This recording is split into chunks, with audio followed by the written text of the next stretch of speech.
Why do you look like your parents? It feels like the most obvious thing in the world. You have your mother's eyes, your father's nose, your grandfather's chin, and maybe a smile that everyone in your family keeps pointing out at every holiday. But the reason you look like them is much stranger than a simple copy and paste. Before you had a name, before you had a face, before your heart had even started beating properly, your body was already following a set of instructions older than civilization. Half of those instructions came from one parent, half came from the other, and somehow, from that microscopic collision, a completely new person appeared. Not a clone, not a perfect mixture, not 50% mum on the left side and 50% dad on the right side. You. A person who looks familiar enough that strangers can guess your family, but different enough that no one on earth has ever had your exact face before. Let's start with the strangest part. You began as one cell, just one, smaller than a grain of sand. Inside that cell were 46 chromosomes, long twisted packages of DNA. 23 came from your mother, and 23 came from your father. If you stretched out the DNA inside just one of your cells, it would be about 6 feet long. And your body contains trillions of cells, which means right now, packed inside you is enough DNA to stretch from Earth to the sun and back hundreds of times. But DNA is not a tiny version of you. There is no little drawing in there labeled your nose, your height, your eye color, your left eyebrow. DNA is more like a recipe book, written in a language your body knows how to read. And the recipe is not always clear. Some instructions are loud, some are quiet, some get ignored. Some only matter if another instruction is also present. Some come from your mother but stay silent. Some come from your father and take over. This is why children can look like both parents at once, and somehow not exactly like either. You did not inherit a face. You inherited millions of tiny biological suggestions. Your body had to interpret them. It had to decide how wide your jaw would be, how your cheekbones would grow, how much pigment would fill your eyes, how thick your hair would become, and when your nose would stop changing. And here is the part that makes families so weird. Your parents did not pass down a perfect half of themselves. Before you were born,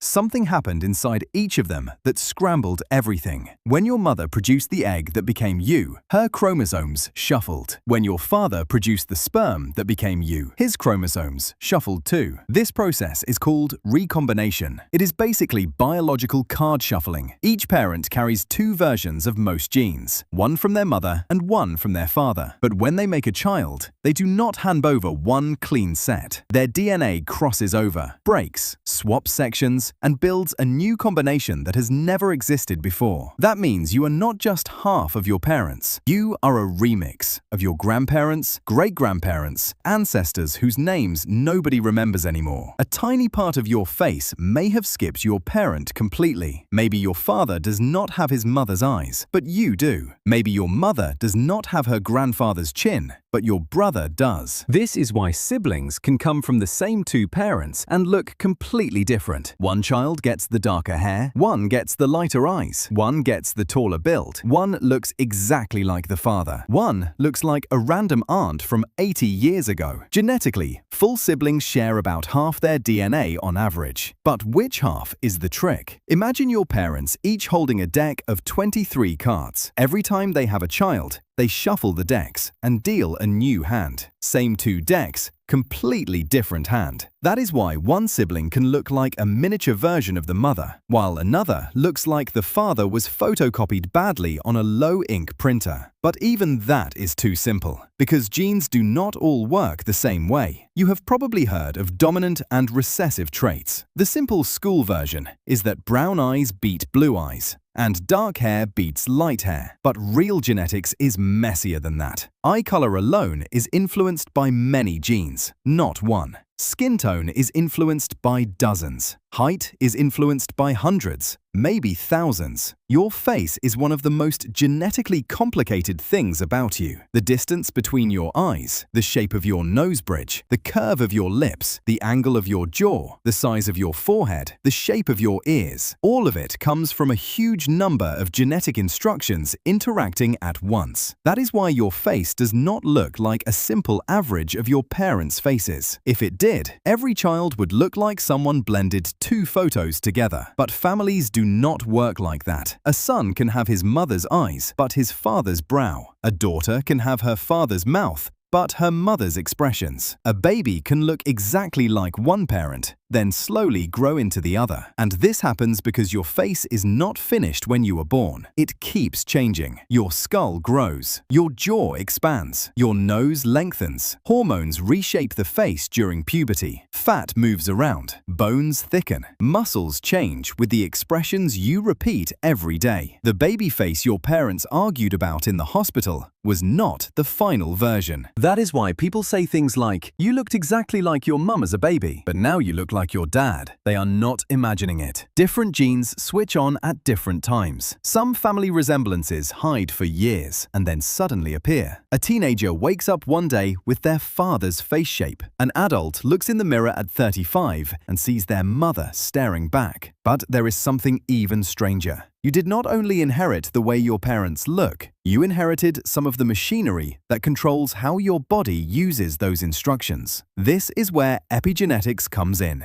Epigenetics does not change the DNA code itself. It changes which parts of the code are turned up, turned down, or locked away. Think of DNA like a piano. The keys are the same, but the song depends on which keys are played. Your environment, your hormones, your nutrition, stress, sleep, and development can all influence how some genes behave. This is one reason identical twins who start with the same DNA can become slightly different over time. They may begin almost impossible to tell apart, but as they age, their faces separate. One develops a different smile. One gains weight in a different place. One spends more time in the sun. One sleeps less. One gets sick. One lives a completely different life. Same starting instructions, different performance. So when you look like your parents, you are not looking at a simple inheritance. You are looking at a negotiation between DNA, chance, development, time, and the world around you. Your face is not just built, it is revealed slowly. But why do family faces exist at all? Why should children look like parents instead of coming out completely random? The answer is survival. For most of human history, recognizing family mattered. A baby that looked like its parents was harder to ignore. A child who resembled the group was more likely to be protected, fed, and accepted. Humans are incredibly good at detecting faces. We can recognize a familiar face in a fraction of a second. We see family resemblance in babies, in old photos, even in strangers walking across a room. Your brain is built to search for patterns in faces because, for our ancestors, faces carried information. Who is safe? Who is kin? Who belongs to us? And that is why this question feels so personal. Your face is not just yours. It is a living archive. Your eyes may carry one branch of your family. Your hair may carry another. Your hands, your smile, the way your eyebrows move when you are confused, all of it may have passed through generations before arriving in you. You are not a copy of your parents. You are not a perfect blend. You are one possible answer to a genetic question that could have been answered billions of different ways. If one different sperm had reached the egg, if one chromosome had shuffled differently, if one tiny biological coin flip had landed on the other side, someone else would be here instead. Someone with a different nose, different eyes, a different voice, a different face in the mirror. But it was you. And every time someone says you look like your mother, or your father, or a grandparent you barely remember, they are noticing something much bigger than a family resemblance. They are seeing the result of a chain that stretches backward through every person who survived long enough to pass something on. Your face was not designed from scratch. It was assembled from ancient pieces, shuffled through generations, shaped by chance, and handed to you before you ever opened your eyes. So the next time you look in the mirror, remember this: you are not just seeing yourself, you are seeing 1,000 ghosts, arranged in a way that has never happened before and will never happen again.